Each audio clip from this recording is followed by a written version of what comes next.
নমস্কার, আপনারা দেখছেন ত্রিপুরা টিভি। ত্রিপুরা টিভির প্রত্যেক দিনের মতো লোককথার যে অনুষ্ঠান, সেই অনুষ্ঠানে আজ আমরা জানবো রাজ্যের সাংবাদিকতা সম্পর্কে। আমাদের সাথে আজ রয়েছেন সোনামুড়া প্রেস ক্লাবের সম্পাদক অভিজিৎ বর্ধন, এবং আজ আমরা তাদের কাছ থেকে খুব সংক্ষিপ্তভাবেই আজকের এই রাজ্যের সাংবাদিকতা থেকে শুরু করে আপনার ব্যক্তিগত সাংবাদিকতার জীবন নিয়ে জানবো। প্রথমে আপনাকে ত্রিপুরা টিভির পর্দায় স্বাগত। ত্রিপুরা টিভির বিশেষ টক শো লোককথা, যেখানে উঠে আসে সমাজ, সংস্কৃতি ও সমসাময়িক প্রসঙ্গের নানা দিক। প্রতি রবিবার রাত 8টায় চোখ রাখুন ত্রিপুরা টিভির পর্দায়। তোমরা এই আয়োজনটা করেছো, তবে যেটা তুমি শুরু করলে যে রাজ্যের সিনিয়র সাংবাদিক কতটা সিনিয়র হতে পেরেছে, এখনো আমি সেটা বলতে পারছি না, কারণ আমি প্রত্যেকদিন শিখি। আর আমরা বিষয়টাকে টক শো বা এই ধরনের চিন্তা ভাবনা না করে আমরা একটা আড্ডা হিসেবেও আমরা এই অনুষ্ঠানটাকে গ্রহণ করতে পারি। বিশেষ করে তোমার থেকেও আমি অনেক কিছু শিখতে পারি, তুমিও আমার থেকে শিখতে পারো, অন্য যারা আছেন তাদের কাছ থেকে শিখতে পারি, যারা রাজ্যের সিনিয়র, প্রকৃত অর্থে সিনিয়র সাংবাদিক আছে, তাদের কাছ থেকে আমরা শিখবো, এখনো শিখছি। আর এটা তো একটা বিরাট বড় সমুদ্র, এই জগৎটা। আমাদের প্রতিদিন আপডেট থাকতে হয়, প্রতিদিন আমাদেরকে শিখতে হয়, তার মধ্যে দিয়ে আমরা আমাদের কাজটা করি। সেই হিসাবে ওই সিনিয়র টিনিয়র সেই প্রসঙ্গে নিজেকে সেই অর্থে নিজেকে কখনো দেখতে চাই না। শিখছি, এখনো শেখার চেষ্টা করছি। 17-18 বছর যাবৎ প্রায় এই জগৎটার সঙ্গে যুক্ত আছি, কিন্তু প্রতিদিন শিখছি, সেটাই বল। দাদা, তোমাদেরকে অনুসরণ করে আমাদেরও এই যাত্রায় আসা, তো জানতে চাইবো যদি তোমার সাংবাদিকতার জীবন নিয়ে কি বলবো। এটা সত্যি অর্থে এতটা প্রাসঙ্গিক কিনা বলতে পারছি না। আমার সাংবাদিকতার জীবনটা খুব মানুষ জেনে খুব একটা লাভ হবে আমি মনে হয় না। তারপর যেহেতু তুমি প্রশ্নটা করলে, তার জন্য বলবো যে প্রথম অবস্থায় যখন কলেজে পড়াশোনা করতাম, তখন থেকেই লেখালেখির অভ্যাসটা সঙ্গে যুক্ত হয়েছে, বা স্কুলে পড়ার সময় সাংস্কৃতিক কর্মকাণ্ডের সঙ্গে যুক্ত ছিলাম বলে তার প্রতি সবসময় একটা আগ্রহ থাকতো। বিশেষ করে আমার কাকা, উনি 2000 সালের দিকে প্রয়াত হয়েছেন। উনি ত্রিপুরা রাজ্যের প্রতিষ্ঠিত সংবাদ মাধ্যম বা সংবাদপত্র দৈনিক সংবাদের সাংবাদিক ছিলেন, এবং আমাদের সোনামুড়া মহকুমার প্রথম সাংবাদিক ছিলেন। ওনাকে অনুসরণ করে অনেকেই এই জগতের সঙ্গে এসছেন। বিশেষ করে আমি যখন ছোট ছিলাম, ক্লাস 7 কি 6-এ পড়ি, সেই সময় দেখতাম যে প্রচুর মানুষ সংবাদের জন্য কাকার সঙ্গে যোগাযোগ করতেন। অনেক সময় তখন যোগাযোগ ব্যবস্থাটা এতটা উন্নত ছিল না, আমাদের সংবাদ সংগ্রহ এবং প্রেরণের ক্ষেত্রে ততটা প্রযুক্তিগত তত আমরা ভালো অবস্থায় ছিলাম না। তো একজন সাংবাদিকের পক্ষে সেই সংবাদ সংগ্রহ করে তা অফিসে প্রেরণ করা, বিশেষ করে রাজ্য কেন্দ্রের যে অফিস থাকে সেখানে প্রেরণ করা খুবই কষ্টসাধ্য একটা কাজ ছিল। তো বিভিন্ন সময় দেখেছি যে নামজাদা অনেক ব্যক্তিত্ব, সেটা রাজনৈতিক হতে পারে, সামাজিক হতে পারে, তারা কাকার সঙ্গে যোগাযোগ রাখতেন, কাকাও ঘুরে ঘুরে সংবাদ সংগ্রহ করতেন। আমরা তো যখন সাংবাদিকতা শুরু করেছি তখন প্রযুক্তি ততটা উন্নত না থাকলে পরেও অন্তত ফ্ল্যাক্স মেশিনটা আমরা পেয়েছি, যেটাতে হাতে কলমে আমরা খবর লিখে প্রেরণ করতে পারতাম অফিসে। তখন করতে হতো কি, খবরের তা লিখে, বিশেষ করে এই স্টোরিটা ফাইল করার জন্য কোনো গাড়ি বা যারা আগরতলায় যেতেন তাদেরকে মাধ্যমে এই খবর প্রেরণ করা হতো। কাকাকেও তাই করতে দেখতাম। তখন থেকেই আমার মনে একটা বিষয় জন্মালো, সেটা হচ্ছে যে সাংবাদিকদের মর্যাদা এবং সাংবাদিকতার পেশার একটা মর্যাদা এই সমাজের মধ্যে আছে। ছোটবেলায় যদি কেউ আমাকে জিজ্ঞেস করতেন যে তুই বড় হয়ে কি হবি, তো ওই শৈশব সুলভ উত্তরই দিয়ে দিতাম যে উকিল, ব্যারিস্টার, না হয় ইঞ্জিনিয়ার, এসবের পাশাপাশি কখনো কখনো সাংবাদিক হবো বলেও ওদেরকে বলে দিতাম। পরবর্তী সময় যখন কলেজ পাশ করলাম, এমবিবি কলেজে আমার পড়াশোনা, তারপর আমার এক বাল্য বন্ধু ডক্টর মৃদুল চক্রবর্তী, ও তখন একটি কাগজের সঙ্গে খুব যুক্ত ছিলেন। আমি আগরতলায় যখন থাকতাম কলেজ পড়ার সময় ভাড়া বাড়িতে, তার তখন ওই বন্ধুর একটা দায়িত্ব ছিল যে একটা পেজ ছিল ওই কাগজে, সেটা হচ্ছে শহরের অফবিট গল্পগুলো, সেগুলো খবরের আকারে প্রকাশ করে। তো একদিন হঠাৎ করে বন্ধু বললো যে তোমাকে একটা গল্প লিখে দিতে হবে এই ধরনের। তখন ওই ভাড়া বাড়িতে এক রাত জাগা প্রচেষ্টায় বিশেষ করে ওকে গল্পটা লিখে দিই কয়েকদিন পরে, কিছুটা ঠিকঠাক হওয়ার পর যখন খবরের কাগজে বেরোলো তা, এর পরবর্তী সময়ে উৎসাহটা অনেকটা বেড়ে গেল। এরপর থেকে এই পেশার সঙ্গে আমি যুক্ত হলাম এবং মানুষের জন্য কিছু করব, এই সমাজের জন্য কিছু করা উচিত একজন দায়িত্বশীল নাগরিক হিসেবে, এই প্রবণতা আমার মধ্যে সবসময়ই ছিল। এরপর থেকে কলেজ পাশ করার পরে কিছুটা পড়াশোনা করেছি সাংবাদিকতা নিয়ে, ও আর আমি একসঙ্গেই গিয়েছিলাম একটা জায়গাতে। তো এরপর থেকে মানে এখনো পর্যন্ত সেই পেশাটার সঙ্গে বা সেই কাজটার সঙ্গে যুক্ত থাকার একটা মানসিকতা সৃষ্টি হয়েছে ভেতর। দাদা, জানতে চাইবো, প্রায় মোটামুটি এক চোখ তুমি এই জগতের সঙ্গে জড়িত, কেমন পরিবর্তন দেখছো আগের থেকে এখনকার সাংবাদিকতা? দেখো, যদি পরিবর্তন আমরা হিসেব করতে চাই তাহলে আমাদের একটা সময়ের একটা নির্দিষ্ট বিষয় থাকে। এখন তুমি ধরো, এখন যদি তোমার বয়স যা হয়, ধরো 25 বা 30 হলো তোমার বয়স, তোমার 5 বছর যখন ছিল তখন কিন্তু তোমার মানে শারীরিক গঠন, তোমার চেহারা এরকম ছিল না, পরিবর্তন হয়েছে। তো পরিবর্তনটা হচ্ছে কি, মানে এটা সব ক্ষেত্রেই পরিবর্তন, আমরা পরিবর্তন সব ক্ষেত্রেই আমরা দেখি, এটা যে কোনো ক্ষেত্রে হতে পারে। তো সাংবাদিকতার ক্ষেত্রেও যদি সেই পরিবর্তন আমরা লক্ষ্য করছি, বিশেষ করে তুমি যদি বলো যে পূর্বেকার সাংবাদিকতা এখনকার সাংবাদিকতা, তাহলে পূর্বেকারটা বলতে তুমি কোন সময়কার কথা বলতে চাইছো? সবকিছু ছেড়ে দিলে পরেও আমরা জানি যে ভারতবর্ষের যখন স্বাধীনতা সংগ্রাম হয়েছিল তখন কিন্তু সাংবাদিকরা এই স্বাধীনতা সংগ্রামের সঙ্গেই অতপ্রতভাবে জড়িয়ে গিয়েছিল। তখন থেকেই ভারতবর্ষের বিভিন্ন সংবাদপত্র এবং সাংবাদিকতারও একটা বিরাট শুরু হয় আর কি, মানে সেখান থেকেই সাংবাদিকতার অনেকটা বিবর্তন বা শুরু হয়। তো সেই ক্ষেত্রে আমি বলবো যে স্বাধীনতা সংগ্রামের শরিক হিসেবেই সাংবাদিক এবং সংবাদপত্র কাজ করছিল। তখন যেমন ধরো ছিল নিউজের যেটা বিষয়বস্তু বিশেষ করে থাকতো, সেটা হচ্ছে যে ব্রিটিশের বিরুদ্ধে কি বিষয়গুলো ছিল এগুলো সংবাদপত্রের মাধ্যমে দেশবাসীকে জানান দেওয়া। তার পাশাপাশি আমাদের স্বাধীনতা সংগ্রামীরা কি ধরনের আন্দোলন কোথায় করছে সেই বিষয়গুলোকে সামনে তুলে আনা। পরবর্তী সময় সাংবাদিকতা যেমন সময়ের সাথে কিছুটা বিবর্তিত হয় আমি নিজে মনে করি, ঠিক তেমনি ভাবে কিন্তু ভৌগোলিক অবস্থানের উপরও তার প্রেক্ষাপট বদলায়। সেই ক্ষেত্রে যেমন ধরো, এর পরবর্তী সময় যখন দেশের সরকার গঠন হলো, তো সরকার তো প্রথম অবস্থায় যেই কাজ করছে, সরকারের কাজ মানুষকে জানান দেওয়ার জন্য একটা স্বাধীন দেশের সরকার, সেই কাজগুলো সংবাদপত্র করছিল। কিন্তু এরপরে অবস্থাটা তুমি যদি দেখো, মানুষের কোথায় অভিযোগ আছে, কোথায় মানুষের চাওয়া পাওয়ার মধ্যে ফারাক আছে, তার পরবর্তী সময়ে বিভিন্ন ধরনের খবরের প্রেক্ষাপট আস্তে আস্তে বদল হয়। তখন সরকারের কোনো ভুল ত্রুটি রয়েছে কিনা, মানুষ কোনো সরকারি সুযোগ সুবিধা থেকে বঞ্চিত হচ্ছে কিনা, সেই বিষয়গুলোকেই কিন্তু প্রাধান্য দেওয়া হচ্ছে সাংবাদিকতার ক্ষেত্রে। এবার যদি তুমি বলতে চাও যে আমরা সাধারণভাবে বলি যে নিউজ অর্থাৎ খবর, নর্থ ইস্ট ওয়েস্ট সাউথ সব দিকেরই খবর, প্রত্যেক দিন প্রতি মুহূর্তে হাজারো ঘটনা, লক্ষ ঘটনা প্রতিদিন এই পৃথিবীর বুকে ঘটে চলছে, কিন্তু আমরা কোন ঘটনাগুলিকে মানে প্রকাশ করছি?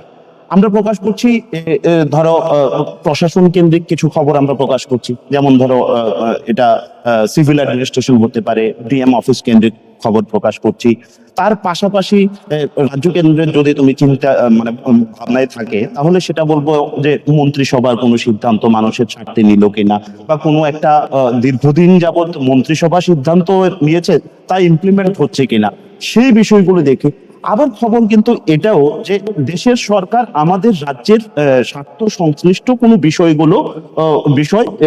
মানে ঘোষণা করেছে কিনা, এমনকি ধরো প্রধানমন্ত্রীর কোনো বিশেষ দিন অনুযায়ী কোনো একটা শুভেচ্ছা বার্তা জানালো, সেটাও। আবার খবর আমরা কিভাবে দেখি যে পাবলিক ইন্টারেস্ট খবর, যে কোথায় কি সমস্যা রয়েছে সেইগুলোকে তুলে আনা, সেই বিষয়গুলো আমরা করি। ক্রীড়া সাংবাদিকতা একটা গুরুত্বপূর্ণ ভূমিকা বহন করে আমাদের এই সংবাদ মাধ্যমের ক্ষেত্রে। কালচারাল যে ইভেন্ট গুলো আছে সেই সাংবাদিকতাও আমাদের মধ্যে একটা গুরুত্বপূর্ণ ভূমিকা পালন করে। ওয়েদার নিউজ, এটা বিশেষ করে আমাদের সেটা সেভাবে করতে হয় না, কিন্তু যারা রাজধানী কেন্দ্রিক সাংবাদিকতাটা করেন সেটাও একটা খবরের অঙ্গ হতে পারে, হয় প্রত্যেকদিন। তো সেইভাবে কিন্তু আমরা বিশ্লেষণ করতে পারি। কিন্তু আরেকটা বিষয় যেটা হচ্ছে সেটা হচ্ছে যে ইনভেস্টিগেটিভ জার্নালিজম বা তদন্তমূলক সাংবাদিকতাও কিন্তু সাংবাদিকতার একটা বড় অঙ্গ। তো সেইগুলোও মানে আমাদের সংবাদের অঙ্গ হতে পারে, বা বিশ্লেষণাত্মক যে সংবাদ সেগুলোও কিন্তু আমাদের সাংবাদিকতার অঙ্গ হতে পারে, বা সংবাদের অঙ্গ হতে পারে। যেমন ধরো একটা অ্যাক্সিডেন্ট হলো, বা সেখানে একজনের মৃত্যু হলো, আরো 5 জন আহত হয়েছে। তো খবরের ভেতরের যে খবরটা সেটা হচ্ছে ব্যাখ্যানমূলক সাংবাদিকতা যদি আমরা বলি, যে সেক্ষেত্রে আমরা কি করতে পারি, ধরো আরো কিছু ইনফরমেশন যেটা ধরো সবাই করলো যে একজন মারা গিয়েছে এবং 5 জন আহত হয়েছে, কিন্তু তুমি যে ইনফরমেশনটা দিলে সেটা হচ্ছে গিয়ে যে লোকটা মারা গিয়েছে বা যে যুবকটা মারা গিয়েছে আজই তার বিয়ে ছিল। তো তুমি আরেকটা নতুন ইনফরমেশন যারা আমাদের পাঠক বা দর্শক রয়েছে তাদেরকে তুমি দিলে, সেইগুলো কিন্তু অনেক বেশি গ্রহণযোগ্য। কিন্তু বর্তমান সময়ে দাঁড়িয়ে আমরা দেখছি যে তদন্তমূলক সাংবাদিকতা বা ব্যাখ্যানমূলক সাংবাদিকতা সেটা আমাদের রাজ্যের নিরিখে যেন অনেকটাই কিছুটা এখন কম কম দেখা যাচ্ছে। তার জন্য কিছু বিষয় রয়েছে, যে আমাদের চটজলদি একটা খবর ধরিয়ে দেওয়ার বিষয়, এগুলো থেকে যায়। তারপর সাংবাদিকদের বেতন কাঠামো, আমি কতটা সময় এটা সঙ্গে যুক্ত থাকবো। অনেকেই এই রাজ্যের যারা এই পেশার সঙ্গে যুক্ত রয়েছেন তাদের মধ্যে অনেকেই ধরো একদম 24 ঘন্টা সাংবাদিক, শুধু এই কাজটাই করে নিজের সংসারটা প্রতিপালিত করছেন, এমনটা কিন্তু এখন সেই অর্থে আর দেখা যায় না। যখন প্রায় যখন আমরা এক যুগ আগে এই ফিল্ডে এসেছিলাম যেটা ততটা বেশি দেখা যেত, এখন কিন্তু অনেকটাই কমেছে। এক্ষেত্রে কি সোশ্যাল মিডিয়া কোথাও আদৌ প্রভাব ফেলছে কিনা, এই বিষয়টা কিভাবে ব্যাখ্যা করবে? দেখো, একটা জিনিস আমরা যদি দেখি, আমাদের দেশে প্রথম যদি ইলেকট্রনিক মিডিয়া, তুমি রেডিও বলো, তারপর খবরের কাগজ বলো, এরপরে আমরা দেখলাম একটা বিরাট রেভলিউশন এসছে, পরিবর্তন এসছে। সেটা একটা বৈপ্লবিক পরিবর্তন বলবো আমাদের এই মানে এই ইন্ডাস্ট্রির ক্ষেত্রে আর কি। এটা যদি আমি ইন্ডাস্ট্রি ধরে নিই, সেটা হচ্ছে কি তোমার যেটা বলবো যে তখন চ্যানেলগুলি, সেই অর্থে আমি যেটা বলবো স্যাটেলাইট চ্যানেল। এর পরবর্তী সময় আমরা যেটা দেখতে পাচ্ছি সেটা হচ্ছে যে ক্যাবেল ভিত্তিক অনেক চ্যানেল হয়েছে। এবার সেই বিবর্তনটাকেও মানে আবার পরিবর্তন হলো, সেটা হচ্ছে গিয়ে তোমার এখন সোশ্যাল মিডিয়া ভিত্তিক আমরা দেখি। তো এর যেমন ভালো গুণও আছে, তেমনি ভাবে খারাপ দিকও আছে। আমরা বিভিন্ন সময় যখন দেখি যে এই সোশ্যাল মিডিয়াগুলোকে কন্ট্রোল করার মতো যেন সেই অর্থে এখনো ব্যবস্থা গড়ে ওঠে। অনেক সময় আমরা ফেক নিউজ, ভুল নিউজও দেখতে পাই, বা যেটা সাংবাদিকতার বা এই জার্নালিজমের এথিক্স তার বাইরে গিয়ে অনেক কিছু আমরা দেখতে পাই। কিন্তু এটা ঘটনা ঠিক, ধরো আমি যেই কাগজের সঙ্গে যুক্ত রয়েছি বা আমি যেই প্রতিষ্ঠানের সঙ্গে আগরতলা যুক্ত রয়েছি, তাদেরকে বা একটা খবর সেই অর্থে তারা যতটা ইলাবোরেটলি দেখাতে না পারে, যারা এখানে আমাদের সোনামুড়াতে বিশেষ করে এই কাজটা করছেন সোশ্যাল মিডিয়া মাধ্যমে, তাদের কিন্তু মানে দেখানোর সুযোগটা অনেক বেশি থাকে। তার পাশাপাশি নাম্বার অফ নিউজও তাদের কাছে অনেকটা বেশি থাকে। ধরো আমাদের কাছে বা তোমার কাছে মনে হলো, কারোর কাছে মনে হলো এটা এতটা রাজ্য ভিত্তিক চিন্তা করলে পরে এতটা গুরুত্বপূর্ণ খবর নয়, কিন্তু যারা সোশ্যাল মিডিয়াটা চালাচ্ছে তারা কিন্তু ছোট থেকে ছোট অনেক খবরও কিন্তু তারা তুলে ধরতে পারে। তো এই ক্ষেত্রে আমি বলবো এটার একদিক দিয়ে ভালো, কিন্তু এই সোশ্যাল মিডিয়াকে নির্ভর করে সাংবাদিকতার যে আইন কানুন রয়েছে, যে বিধিনিষেধ রয়েছে, আমরা তো একদম স্বাধীন বলছি ঠিক আছে, কিন্তু পুরোপুরি তো স্বাধীন নয়, কিছুটা তো আমাদের ভেরিয়ার রয়েছে। কি আমি করতে পারবো সেই এখতিয়ারের মধ্যে থেকেই তো আমার করতে হয়। ধরো অনেক সময় দেখা যাচ্ছে একটা মেয়ে ধরো ধর্ষণের শিকার, ওর ছবি একেবারে দেখিয়ে দিচ্ছে, প্রকাশ্যে দেখিয়ে দিচ্ছে, কোনো ধরনের ব্লার করা হচ্ছে না, কোনো ধরনের মোজাক করা হচ্ছে না। কিন্তু এগুলি কিন্তু নিয়ন্ত্রণের জন্য নিশ্চয়ই সরকার চিন্তা ভাবনা করবেন বলে মনে হচ্ছে। তো এই বিষয়গুলোকে বিশেষ করে যেটা বলবো যে এই ড্রব্যাকস গুলো কিন্তু থেকে যায়। অনেক সময় দেখা যায় একটা ফেক নিউজ সোশ্যাল মিডিয়ার মাধ্যমে ছড়িয়ে গেল, তো এর মাধ্যমে কিন্তু অনেক সময় আমরা যারা মেন স্ট্রিমের সাংবাদিকতাটা করি, বিশেষ করে তাদেরটা দেখেও কিন্তু আমার প্রতিষ্ঠানে কখনো কখনো ভুলভাল তথ্য চলে যাওয়ার একটা সম্ভাবনা থেকে যায়। এই জায়গায় মানে একটা প্রশ্ন চিহ্ন থাকে। বড় বড় মিডিয়া হাউস গুলো সোশ্যাল মিডিয়া থেকে ভিডিও সংগ্রহ করে কিন্তু এখন চালিয়ে দিচ্ছে, যে জায়গায় প্রশ্নটা ছিল আদৌ ওই জায়গার যারা রিপোর্টার ছিল তাদের উপর কোনো রকম প্রভাব পড়ে কিনা? একটা জিনিস যেটা প্রথম বলবো, সাংবাদিকতার ক্ষেত্রে সেকেন্ড চেকিং বলে একটা কথা আছে। গতকালকে একটা ঘটনা কাঠালিয়াতে ঘটেছিল, আমি তোমাকে 3বার ফোন করেছি, হ্যাঁ, কারণ আরেকটা নিউজে বিজি থাকার কারণে আমি সেখানে যেতে পারি। আমাদের কিছু, যেমন ধরো একটা অ্যাক্সিডেন্ট হলো, একটা কোনো ইনসিডেন্ট হলো, একটা কোনো খারাপ ঘটনা ঘটলো যেটা পুলিশে রেজিস্টার্ড হয়েছে, আমরা তো অন্তত ক্রস চেকিং এর জন্য থানার ওসি, এলটিপি, কোনো পুলিশ আধিকারিক বা যারা সিভিল অ্যাডমিনিস্ট্রেশনে আছে তাদের থেকে তো নিতে পারি যদি সিভিল অ্যাডমিনিস্ট্রেশন রিলেটেড কোনো বিষয় হয়ে থাকে। আমরা সেই ক্রস চেকিং এর প্রবণতাটা কমে গেছে। ওই যেটা বলছিলাম, আবার একটু মিস করেছিলাম আমি, যে চট জলদি খবর দেখানো, এটা কিন্তু দর্শকরা খুব নিচ্ছে। তুমি এখন কিন্তু একদম সোশ্যাল মিডিয়াতে গিয়ে তুমি ঘটনাস্থলে গিয়ে লাইভ দেখাতে পারছো, কিন্তু তথ্যগত অনেক ভুল তখন তুমি চলে যেতে পারে। কিন্তু সংবাদপত্রের ক্ষেত্রে এখনো সেই বিষয়টা আছে। আমি তোমাকে যখন ফোনটা করেছি হয়তো বা 5:30টাও বাজে বা 6টা বাজে, কারণ সারাদিনের কি আপডেটস এই ঘটনাটা আছে সেটা আমি যেমন নিয়েছি, তারপরে নামটাই কোনো ভুল রয়েছে কিনা আমার এখানে। কালকের যে ঘটনাটা হয়েছে এটা হচ্ছে কি আকাশ মিয়া আর হচ্ছে কি তোমার এই রাকেশ মিয়া, এটা নিয়ে একটা মানে দ্বন্দ্ব সৃষ্টি হয়েছিল। পরে তোমাকে কিন্তু আমি আবার জিজ্ঞেস করেছি, পুলিশের কাছ থেকে আবার জিজ্ঞেস করেছি, সে যে বারবার চেকিং করে মানুষের কাছে সঠিক তথ্যটা পৌঁছে দেওয়া, এটা কিন্তু সোশ্যাল মিডিয়ার ক্ষেত্রে অনেকেই এখন করছেন না, যার কারণে ভুল তথ্য চলে যাচ্ছে এই বিষয়টা। তার পাশাপাশি অনেকেই বলেন যে খবরের রং চং লাগায়, সেটাও অনেকটা এখন চলে আসছে, যে ঝরঝরা খবরটা সেটা দর্শকদের মানে বা পাঠকদের কাছে অনেকটাই মানে সেভাবে যাচ্ছে না। ঠিক আছে, মানুষ চটকদার খবর হিসাবে নিয়ে নিচ্ছে, এই প্রবণতাটা সোশ্যাল মিডিয়ার ক্ষেত্রে বেশি। এগুলি মনে হয় আমাদের সামনের দিকে কিভাবে করা যায়, মানে একটা নিয়ন্ত্রণের মধ্যে আনা যায়, সেই বিষয়গুলো নিশ্চয়ই যারা কর্মকর্তা রয়েছেন, সরকারি প্রতিষ্ঠানে রয়েছেন, তারা যেমন দেখেন, আমরা যারা সাংবাদিকতার সঙ্গে যুক্ত রয়েছি বা তোমাদের মতো যারা নবপ্রজন্মের যুক্ত রয়েছে, এগুলি নিয়ে আমাদের অনেক বেশি কর্মশালা, অনেক বেশি সচেতনতা বৃদ্ধির জন্য আমাদের কাজ করা প্রয়োজন।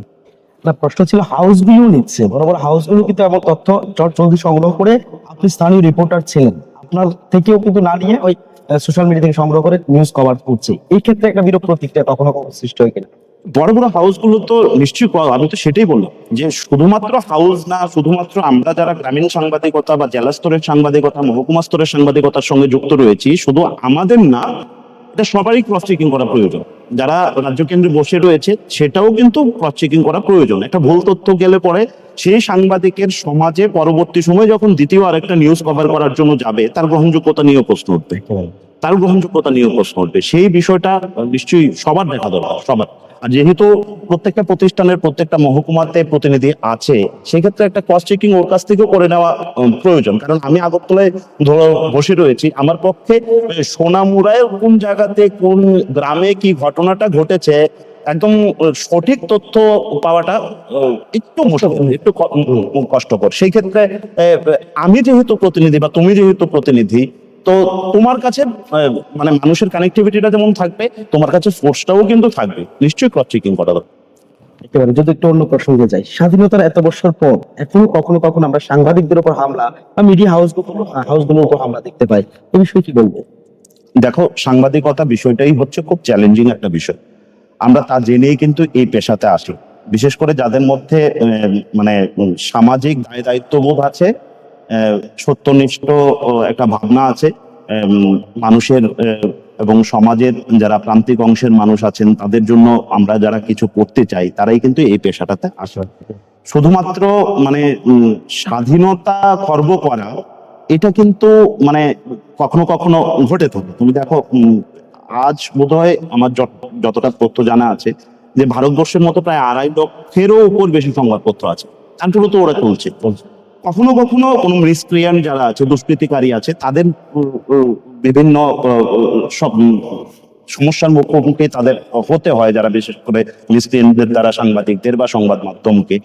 তারপরে তো কাজ করছে মানুষের প্রতিই আমরা কাজ করে যাচ্ছি, মানুষের জন্যই আমরা কাজ করে যাচ্ছি। এ রাজ্যেও এমন ঘটনা ঘটেনি এই কথা আমি বলবো না, কিন্তু দেখা যাচ্ছে কি তারপরেও কাজ হচ্ছে, তারপরেও মানুষের কথাই কিন্তু সংবাদ মাধ্যমগুলো বলছে। তো প্রশাসনের এই ক্ষেত্রে একটা কঠোর দৃষ্টিভঙ্গি নেওয়া প্রয়োজন, এবং বিভিন্ন ক্ষেত্রে আমরা দেখেছি যেমন আমাদের মধ্যেও কিন্তু কিছু কিছু বিচ্যুতি ঘটেছে। এখন রাজ্য সরকার দেখছি যে প্রেস স্পিকারের যেন অপব্যবহার না হয় সে বিষয়ে কিন্তু একটা গুরুত্বপূর্ণ পদক্ষেপ নিতে চলেছে আমরা যতটা জানি। হ্যাঁ, তার পাশাপাশি কিন্তু বিশেষ করে যারা সাংবাদিকদের আক্রান্ত করছে, আমরা কিছুদিন আগে দেখেছিলাম যে দৈনিক সংবাদের একজন সাংবাদিক আগরতলাতে আক্রান্ত হয়েছিল, সাথে সাথে বেশ কয়েকজন গ্রেপ্তার পর্যন্ত হয়েছে। প্রশাসন কিন্তু ব্যবস্থা নিচ্ছে না যে সেটা না, কিন্তু তুমি দেখো আমি যেটা দিয়ে মানে এই প্রসঙ্গটা শুরু করেছিলাম যে সাংবাদিকতা বিষয়টাই হচ্ছে চ্যালেঞ্জিং একটা ব্যাপার। আমাদের দেশে ততটা না দেখা গেলে পরেও আমরা দেখেছি বাংলাদেশের ক্ষেত্রে কি হচ্ছে, তারপর আমরা বিভিন্ন যুদ্ধ বিধ্বস্ত দেশের মধ্যে দেখছি যে এই সংবাদগুলো সংগ্রহ করার জন্য সাংবাদিকদের প্রাণ পর্যন্ত চলে যাচ্ছে, তারপরেও কিন্তু সাংবাদিকতা থেমে নেই। সাংবাদিকতা অবিরত চলছে এই সমাজের স্বার্থে, এই দেশের স্বার্থে, আমাদের রাজ্যের স্বার্থে কিন্তু অবিরতভাবে সাংবাদিকতার যারা আমরা যুক্ত রয়েছি আমরা সেই কাজটা কিন্তু করে যাচ্ছি। কোথাও কি মনে হচ্ছে সাংবাদিকের কণ্ঠস্বর একদম প্রান্তিক যে অবস্থানগুলো হচ্ছে তাদের কণ্ঠস্বর? সাংবাদিক তো দেখো যারা বিপন্ন মানুষ, নিরন্ন মানুষ, সেই মানুষগুলোর কথাই তো সাংবাদিকরা বলবে, তার পাশাপাশি সরকারের কি সাফল্য সেটাও যেমন বলবে। হ্যাঁ, বিরোধী দল আমাদের এই গণতন্ত্রের একটা গুরুত্বপূর্ণ ভূমিকা পালন করে, যারা হয়তো বা পূর্বে বিরোধী মানে শাসকে ছিল বা প্রশাসনে ছিল, আজকে বিরোধী, আগামী দিনে হয় তারা আবার নয় নতুন কোনো দল আবার আসবে, তাদের কথাটাও কিন্তু বলা একটা গুরুত্বপূর্ণ বিষয়। আমরা যেমন দেখি আমাদের তো প্রান্তিক মানুষের কথা আমাদের এই রাজ্যের সাংবাদিকরা যথেষ্টভাবেই তুলে ধরছে। আমি একটা উদাহরণ তোমাকে দিচ্ছি, কয়েকদিন আগে একটা মানে খবর আমি করেছিলাম যেটা অন্য কেউ করেনি, বিশেষ করে কৃষকের স্বার্থ সংশ্লিষ্ট। প্রচন্ড কুয়াশা পড়ছিল, ঠান্ডা বেশি ছিল, দেখা গেল কি মানে কিছু বিশেষ করে লতা ফসল যেগুলো আছে সেই ক্ষেতগুলো নষ্ট হয়ে গেছে। তো আমি এই খবরটা করার পরের দিনই কিন্তু আধিকারিকরা এসেছেন, এসে তাদের কি করা প্রয়োজন, তাদের সরকারিভাবে কি সহায়তা করা প্রয়োজন, এইগুলো মানে তারা ব্যবস্থা করছেন বা করেছেন। সেক্ষেত্রে তোমারও এই সাংবাদিকতার জগতে বেশ কয়েক বছর পদচারণা, তোমারও দেখবে হয়তো বা মিলিয়ে নেবে আর কি, যে এমন ধরনের অনেক খবর তুমি করেছো যার ফলে কিন্তু প্রশাসনের টনক নড়েছে, সরকারের টনক নড়েছে, তারা কোনো না কোনো ব্যবস্থা গ্রহণ করেছে।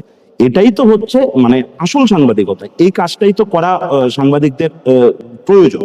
সেটা মোটামুটি ভালোভাবেই হচ্ছে না সেই কথা আমি বলবো না। আমাদের এই রাজ্যের পরিপ্রেক্ষিতে, আমাদের এই মহকুমার পরিপ্রেক্ষিতে, আমাদের এই জেলার পরিপ্রেক্ষিতে যথেষ্ট ভালোভাবে কাজ হচ্ছে। একটা বিষয় জানতে চাইবো, এখনকার সময় ট্রেন্ড ভিউজ ভার্সেস নিউজ, দুটোর মধ্যে তুমি প্রথম থেকে একটু আলোচনা করেছিলে, আবারও যদি বলতে চাও কি বলবো?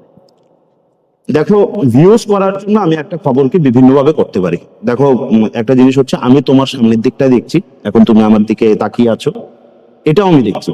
আবার তোমাকে ক্যামেরার ওই পাশে আমাদের তাপস ভাই বা সুমন বসে আছে, সেও একরকম ভাবে দেখছে, তোমার ওই সাইডটা দেখছে। এবার আমি নিউজের অ্যাঙ্গেলটা কি করব সেটার উপর নির্ভর করে, কিন্তু শুধুমাত্র আমরা যদি ভিউজের প্রতি মানে বেশি অ্যাটেনশনটা দেই, দৌড়াদৌড়িটা করি, তাহলে আমার মনে হয় ঠিক হবে না। সঠিক তথ্য আমি যেটা বলেছি সেটা একবার না হয় 10 বার ক্রস চেক করে দিতে হবে।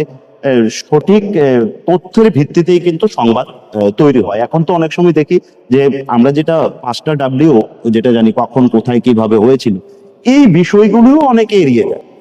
অনেক সময় এড়িয়ে হয়তো অসচেতনতার কারণেও এড়িয়ে যায়, খুব তাড়াহুড়ার মধ্যে প্রচুর নিউজ ধরাতে হচ্ছে ওকে। তো এইগুলো কিন্তু অন্তত রাখা প্রয়োজন। কখনো কখনো এমন আমারও হয়ে যায়, আমিও গতকাল একটা নিউজ পাঠিয়েছিলাম, মানে স্টোরি ফাইল করেছিলাম, সেটা তো দেখা গেছে কোথায় হয়েছে এটাই লিখে, কিন্তু প্রচন্ড চাপে ছিল। তার জন্য এই চেকিং করা এটা খুব প্রয়োজন। হাউসগুলি যারা রিপোর্টার রয়েছে বা কর্মকর্তা রয়েছে তাদের মেন্টালি প্রিপেয়ার করার জন্য মানে পদক্ষেপ নেওয়া জরুরি বলে মনে করেন কিনা? সেটা শুধু হাউসগুলোর করলে মানে দিক দিয়ে বিবেচনা করলে হবে না। আমরা যারা বিশেষ করে যারা এই ধরনের সংগঠনের সাথে যুক্ত রয়েছে, প্রেস ক্লাব, সাংবাদিকদের স্বার্থ সংশ্লিষ্ট যারা বিভিন্ন সংস্থা রয়েছে, আমাদেরকেও করতে হবে। আরেকটা জিনিস মনে রাখতে হবে, আমাদের এই রাজ্য ছোট্ট একটা রাজ্য, এর মধ্যে কিন্তু গণতন্ত্র প্রতিষ্ঠিত বলেও এই এতগুলো মিডিয়া হাউস রয়েছে। হ্যাঁ, তাদেরকে কিন্তু পরিচালনার ক্ষেত্রে, হাউসগুলোকে পরিচালনার ক্ষেত্রেও কিন্তু সাংবাদিকদের যেমন আমরা বিভিন্ন চ্যালেঞ্জের সম্মুখীন হই, খবর সংগ্রহ করার থেকে শুরু করে আমার পেশাগত চ্যালেঞ্জ, আমার বেতন কাঠামো সবকিছু মিলে, ঠিক তারও কিন্তু অনেকটা চ্যালেঞ্জের মুখোমুখি আছে। তো সেই ক্ষেত্রে তাদের যেমন মানে এই বিভিন্ন সচেতনতা বৃদ্ধির জন্য আমাদের বিভিন্ন ওয়ার্কশপ এগুলো অ্যারেঞ্জ করতে হবে ঠিকভাবে। আমরা যারা বিভিন্ন সংস্থা রয়েছে বা আমরা কয়েকজন মিলে করলাম, সবাইকে ডাকলাম, একজন ভালো অভিজ্ঞ কোনো ব্যক্তি, সিনিয়র সাংবাদিককে এনে ওনার জীবনের অভিজ্ঞতা, খবর কিভাবে লিখতে হয়, কিভাবে আমার শুদ্ধ উচ্চারণটা করতে হয়, এই বিষয়গুলো নিয়েও কিন্তু আমাদের কর্মকাণ্ড করা প্রয়োজন বলে আমি মনে করি। একেবারে। তুমি সিনিয়র বলবো না, যেহেতু প্রথমে নিজেকে সেভাবে এক্সপ্লেন করলে, যদি আগামী প্রজন্মের প্রতি যারা আসছেন বা আসতে চাইছেন তাদের প্রতি কি বার্তা থাকবে এই জগতে? এখন যারা আগামী প্রজন্মের এই পেশাতে আসতে চাইছেন, তাদের তো প্রথমে হতে হবে একজন, আমি মনে করি আর কি, আমার নিজের জীবনের অভিজ্ঞতা থেকে আমি মনে করি, বা আমাদের আশেপাশে যারা আমার মহকুমার সিনিয়র সাংবাদিকরা রয়েছেন তাদের কাছ থেকে যেটা আমি দেখতে পাচ্ছি, যে প্রথমে একজন ভালো মানুষ, একজন মানবিক মানুষ হতে হবে। এরপর সমাজের প্রতি সোশ্যাল রেসপন্সিবিলিটি, সমাজের প্রতি দায়বদ্ধতা তার মধ্যে থাকতে হবে, এবং ভয়হীন হতে হবে অনেকটা, এবং সত্যনিষ্ঠ একটা মানসিকতা ওর থাকতে হবে। তা নিয়ে কিন্তু আসতে হবে। এবং আমি তো বলবো বিশেষ করে আমাদের এই মহকুমায় বা নতুন প্রজন্মের সাংবাদিক কিন্তু তুলনামূলকভাবে খুবই কম আসছে। আমি বলবো যে আমাদের এই প্রজন্ম হারিয়ে গেলে পরে সোনামুড়ার খবর রাজ্য কেন্দ্রে কে পাঠাবে? আমি অনেক সময় এই কথাটা কিন্তু ভাবি, বা আমাদের যারা ঘনিষ্ঠ মহলের সঙ্গে কিন্তু এই বিষয়টা নিয়ে আলোচনা করি। তো আমি বলবো এই গুণাবলী থাকতে হবে, এবং অবশ্যই তার লেখালেখির সঙ্গে তো কিছুটা হলেও যুক্ত থাকতে হবে। না হয় সে কিভাবে একটা স্টোরি ফাইল করবে, কিভাবে একজন ধরো কেউ এলো, কোনো একজন গেস্ট এলো, কোনো একজন বিশিষ্ট ব্যক্তি এলো, তাকে কিভাবে প্রশ্ন করবে, এই বিষয়গুলো কিন্তু থাকতে হবে। এই বিষয়গুলো নিয়েই যারা মনে করছেন যে সাংবাদিকতায় আসতে চান, আমার মনে হয় তাদেরকে এই ভাবনা, এই ধারণা মাথায় রেখে আসা প্রয়োজন। একেবারেই সৎ সাহস এবং মনে ভয়হীন ডরহীন ভাবেই এই সংবাদ জগতে আসার অনুপ্রেরণা যেমনটা জানিয়েছেন অভিজিৎ দা, এবং এই সংবাদ জগতে সোনামুড়া সংবাদকে রাজ্য স্তরে টিকিয়ে রাখার জন্য নতুন প্রজন্মকে এগিয়ে আসার আহ্বান রেখেছেন। আজকের মতো লোককথার এই বিশেষ অনুষ্ঠানে আমরা এখানটায় বিদায় নিচ্ছি। শুভরাত্রি।